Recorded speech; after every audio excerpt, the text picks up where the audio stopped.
My wife in Betrayal Ran with X, my daughter said perfect dad, a stranger said ask him. So I exposed who they were and crushed their fairy tale dream. There are moments in life that redefine everything you thought you knew, moments so sharp they carve a permanent scar into your soul. For me, that moment arrived not with a bang, but with a U-Haul truck in my driveway, carrying away pieces of my broken life. I was deep in the fluorescent hum of my office, drowning in quarterly reports, when my phone vibrated with a call from my neighbor, Leo. The panic in his voice, it felt like an icy hand clutching my heart. He was rambling about a massive U-Haul blocking my driveway, 3 strange men hauling furniture out of my house in broad daylight. My first thought, my only thought, was robbery. Some brazen crew had picked the middle of a Tuesday afternoon to clean out everything Sophia and I had built over 8 years of marriage. I didn't even ask for details. I just grabbed my keys, barked something about an emergency to my boss, and flew out the door. The entire drive home, my stomach was a knotted mess. I kept trying to call Sophia, but it went straight to voicemail, over and over.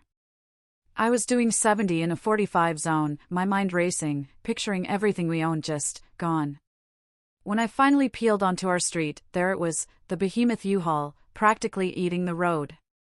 And yes, 3 guys were moving boxes and furniture in and out of my front door, as if this was just another mundane Tuesday.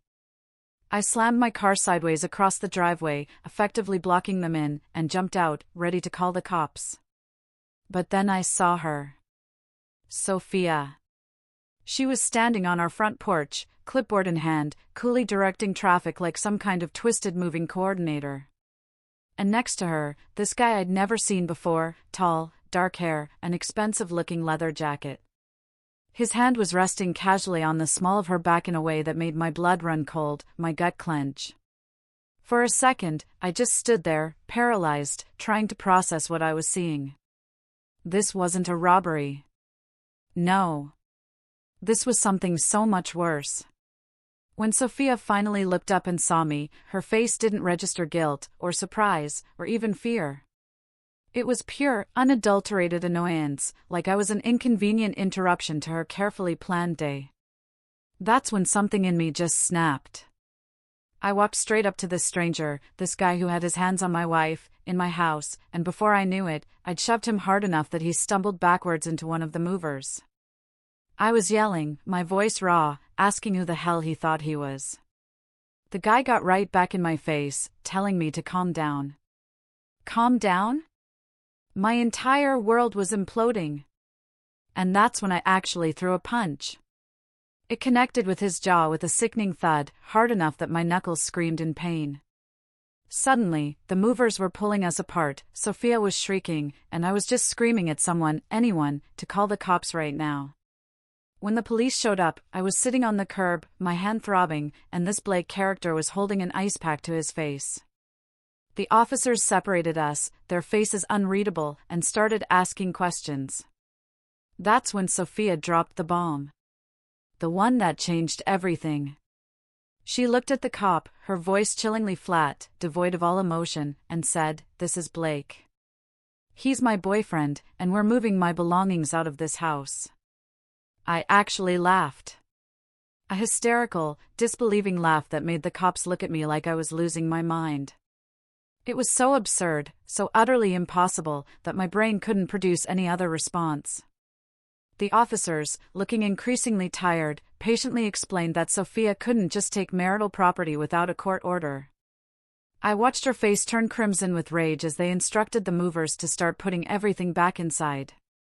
Blake tried to argue, but they shut him down immediately. Eventually, he just got into his fancy BMW and drove off, leaving Sophia standing in the driveway, surrounded by the shambles of her failed escape attempt. After taking our statements, the police essentially told us we looked like idiots and needed to get lawyers and do this properly. When everyone finally left, it was just Sophia and me, standing in our living room. The silence was suffocating, thick with unspoken accusations. She wouldn't look at me, just kept staring at her phone, as if searching for an escape. I finally managed to ask her how long this had been going on.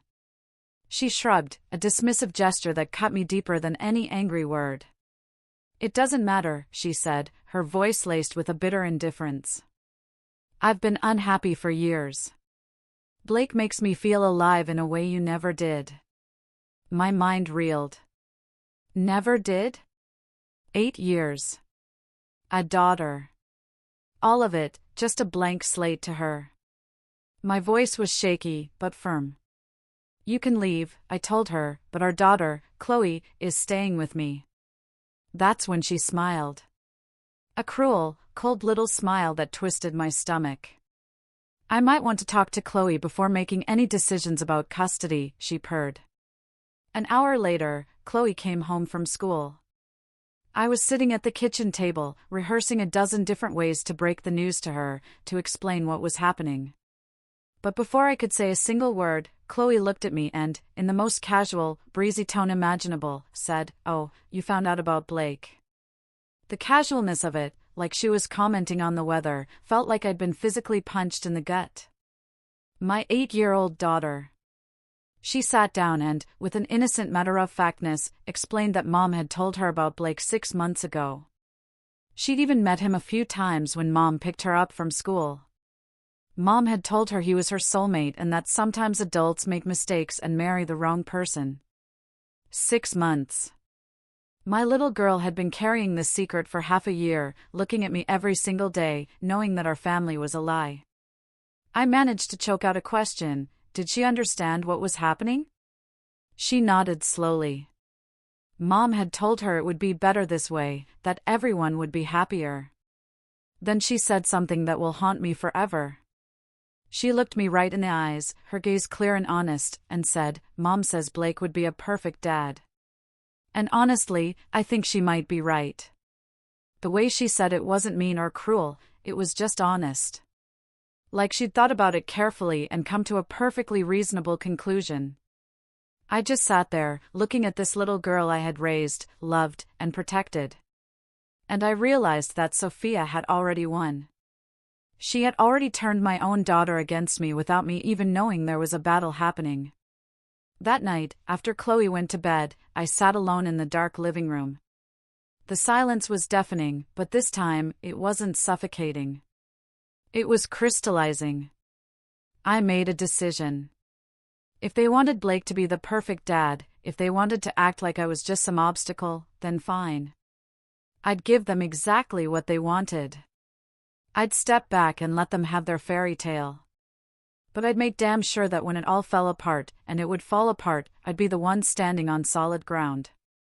For the first time in 8 years, I twisted my wedding ring off my finger and set it on the coffee table. Tomorrow, I'd walk into a lawyer's office and start the process of dismantling everything I'd built. Tomorrow, the war would begin.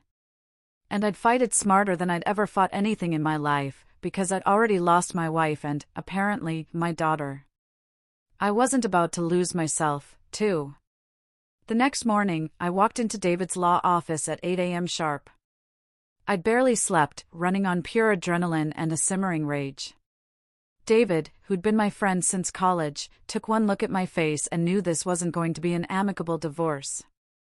He had a reputation as the kind of lawyer who destroyed the opposition so completely they wished they'd never stepped into a courtroom. That was exactly what I needed. I laid out everything that had happened, the attempted move, Blake, the gut-wrenching fact that my own daughter had known about the affair for 6 months. David's expression shifted from sympathy to something that looked almost predatory. He asked me one simple question: do you want to be fair, or do you want to win? I didn't hesitate. I want to win so badly that Sophia will regret ever thinking Blake was a better option. David moved fast. By noon, we'd filed an emergency petition for divorce, along with a motion to freeze all marital assets and prevent Sophia from removing anything else from the house. That afternoon, I went to our bank. I withdrew every single dollar from our joint account, except for $37. That was the exact amount Sophia had contributed in the past year, while I'd been depositing my entire paycheck. The account had almost $40,000 in it, money I'd saved from my salary while Sophia spent her marketing job income on whatever she wanted. Then, I went through every single subscription we had.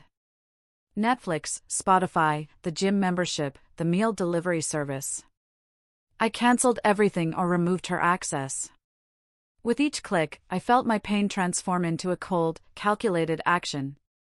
I called my insurance company and removed Sophia from everything: health insurance, life insurance, beneficiary list, car insurance. I changed the passwords on every streaming service, every shared account. Each one felt like taking back a small piece of myself. 2 days later, I got served. Sophia's petition, demanding temporary spousal support and full custody of Chloe. Her lawyer was asking for half of everything, including the house. The petition claimed I was unstable and had assaulted her new partner. 5 weeks later, we went to court for the temporary orders hearing. Sophia walked in with her attorney, a sharp-looking woman in an expensive suit who clearly thought she was going to steamroll some heartbroken husband. Right behind them was Blake, in a suit that probably cost more than my monthly mortgage payment, a smirk on his face. Sophia's lawyer spun this whole sob story about how Sophia had sacrificed her career to support mine, how she deserved to maintain the lifestyle she'd become accustomed to. How the house should be considered marital property, even though I bought it 2 years before we got married. How I was dangerous. Then David stood up. And methodically, calmly, he destroyed every single one of her arguments. He showed the judge the deed to the house, with the purchase date clearly before our marriage. He presented our tax returns, proving Sophia made almost as much as I did. He submitted bank statements, showing that I'd paid for literally everything while her income disappeared into personal spending. He even had the police report from the U-Haul incident, showing the cops had told Sophia she was in the wrong. The judge asked Sophia's lawyer if she had any evidence to contradict these documents. The silence in that courtroom was the sweetest sound I'd ever heard. The judge ruled. The house was my separate property. Our incomes were equal, so no temporary spousal support. All marital assets would remain frozen. Regarding custody, we'd need a formal evaluation, but for now, Chloe would stay primarily with me, with supervised visits for Sophia at her parents' house. I watched Sophia's face go from confident to shocked to absolutely furious in 30 seconds flat. That night, I got a call from Sophia's mom, asking if Chloe could stay with them for a few days because Sophia was having a hard time. Even though every instinct told me to say no, I agreed. I didn't want Chloe caught in the middle more than she already was. Over the next 2 months, Chloe spent most of her time at her grandparents' house, only coming to stay with me on weekends. Every time I saw her, she seemed more distant, more confused, like a little ghost.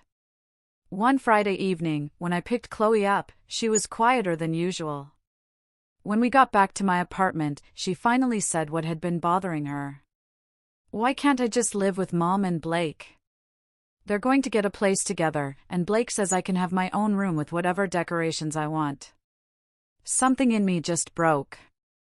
I took a deep breath and said something I shouldn't have said to an 8-year-old, not in that tone. "You know what, Chloe? If that's what you want, then maybe that's what should happen. Maybe you should go be with your perfect new dad since I'm apparently not good enough anymore."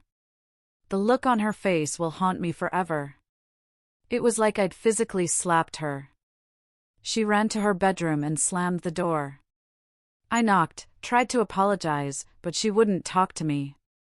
The next morning, when her grandmother came to pick her up, Chloe asked if she could just stay there for a while.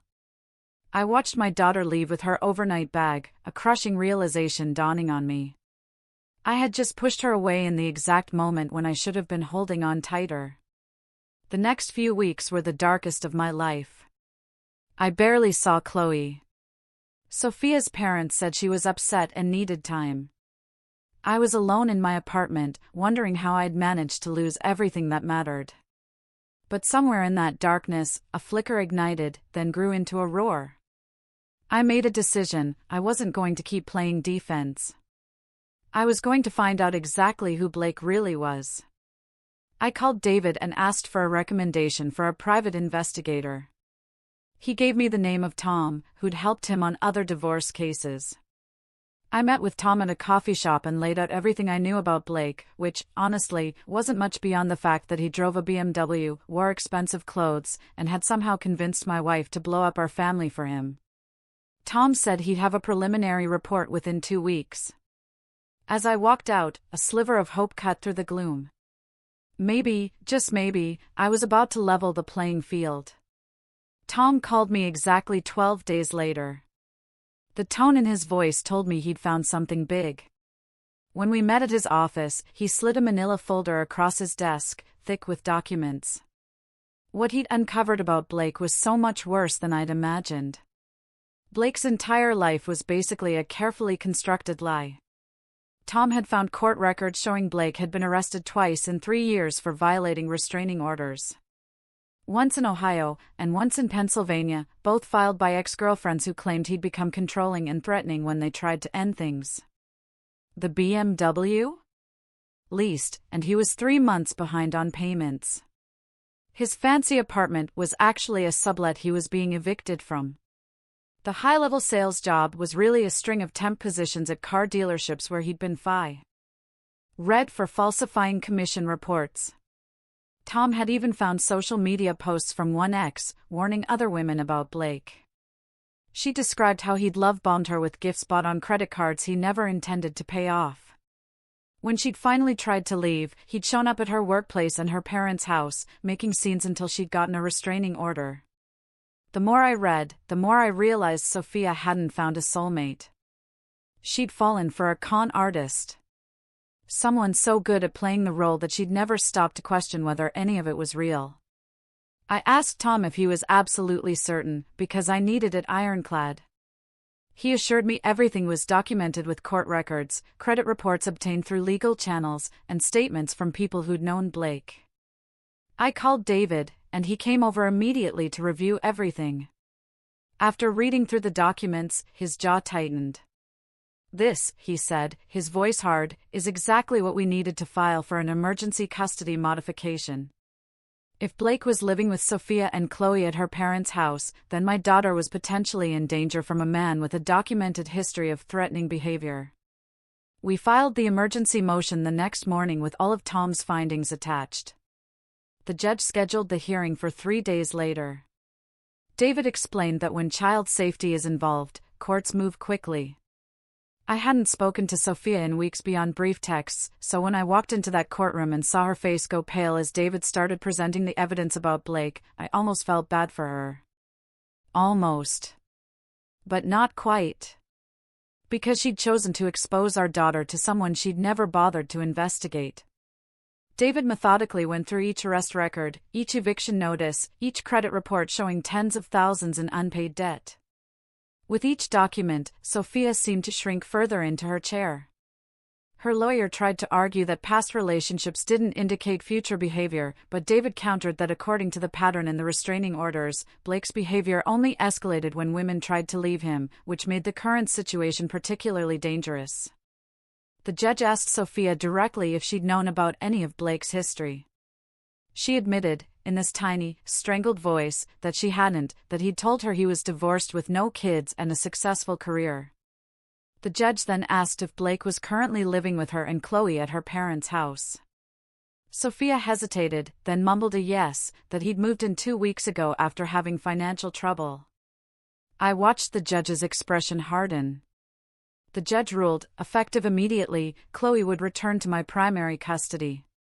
Sophia could have supervised visitation until she could prove Blake was no longer in her life and she completed a parenting course. As we left the courtroom, Sophia was openly weeping. I picked Chloe up from her grandparents' house that evening. Her grandmother pulled me aside, her eyes filled with sorrow and apology. She told me something that made everything click into place, a piece of the puzzle I didn't even know was missing. About a week after Sophia first told Chloe about Blake 6 months ago, she'd overheard Sophia threatening Chloe in the bathroom.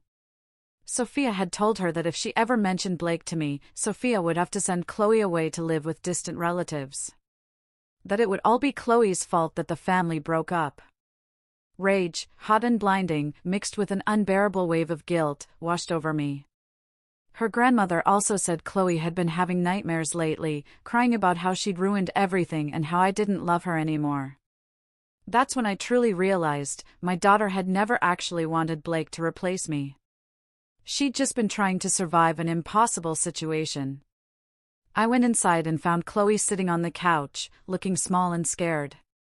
I sat down next to her, took her hand, and told her I knew everything now. I knew about the threats, the secrets she'd been forced to keep, and how scared she must have been. I told her none of this was her fault, that I was so sorry for not protecting her sooner. She looked at me, tears streaming down her face, and whispered, "I never wanted Blake to be my dad. I just wanted Mom to be happy so she wouldn't send me away." I held her while she sobbed out months of fear, confusion, and guilt. I promised her that nobody was ever going to send her away, that she was safe now, and we were going to get through this together. Over the next few weeks, Chloe slowly started opening up about what life had been like with Blake around. How he'd been nice at first, but then started getting angry when Sophia had to deal with custody stuff. How he'd punched a wall one night, and how scared that had made her feel. I made sure she started seeing a therapist. Slowly, almost imperceptibly, I watched my daughter start to come back to herself. To smile again. About 6 weeks after the emergency custody hearing, Sophia's mom called with news I'd been half expecting. Blake had been arrested in another state for violating the restraining order from his Pennsylvania ex. He'd driven there after leaving town and shown up at her workplace. It turned out Sophia had finally kicked him out when she found out he'd been stealing her mother's credit cards. The fairy tale had come crashing down, exactly like I'd known it would. Sophia tried to reach out a few times, leaving voicemails about how she'd made a terrible mistake, asking if we could talk about working things out, but I never returned her calls. That ship had sailed and sunk. The final divorce hearing happened 4 months later. By that point, Sophia had given up fighting and just wanted it over. We split the remaining assets fairly. I kept the house. Custody was formalized with Chloe living primarily with me and having visits with Sophia every other weekend, once she completed her parenting classes. I'd even gotten a promotion at work, and with the raise, I was able to start putting money away for Chloe's college fund. About 6 months later, I even started dating someone new, a woman named Sarah, who I'd met at a work conference. The difference between her and Sophia was like night and day. Sarah had her own successful career, her own apartment, her own life that didn't require me to complete her. One Saturday morning, Chloe and I were making pancakes, and she looked up at me, spatula in hand, and asked, "Are you happy now?" Really, truly happy? I realized that for the first time in over a year, I could honestly say yes. I told her that I'd learned something important through all of this, that fairy tales aren't real, but new beginnings are. That sometimes the bravest thing you can do is walk away from people who don't appreciate what you bring to their lives. She smiled, a genuine, bright smile. "I'm glad you didn't take Mom back," she said. "I like who you are now. Someone who stands up for himself and for me. Someone who doesn't let people treat him like he doesn't matter." Looking back, I realized that the perfect dad Sophia had promised Chloe turned out to be a con artist with a criminal record. The great love story she'd blown up our family for turned out to be built on lies and debt. And the stable, boring husband she'd thrown away turned out to be the only parent Chloe could actually count on. But the real lesson wasn't about Sophia or Blake, or even about winning in divorce court. It was about teaching my daughter that your worth isn't determined by whether someone else chooses to see it. That sometimes losing everything you thought you wanted is actually the first step toward building something real. Chloe knows now that I'll always fight for her, that I'll always be the parent who shows up and does the hard work, even when it's not exciting or glamorous. And that's worth more than any fairy tale could ever be. What do you think about this story? Have you ever had to fight for what's right when everything seemed lost? Let me know in the comments below. I'm reading every single one. And don't forget to like this video and subscribe for more real-life stories like mine.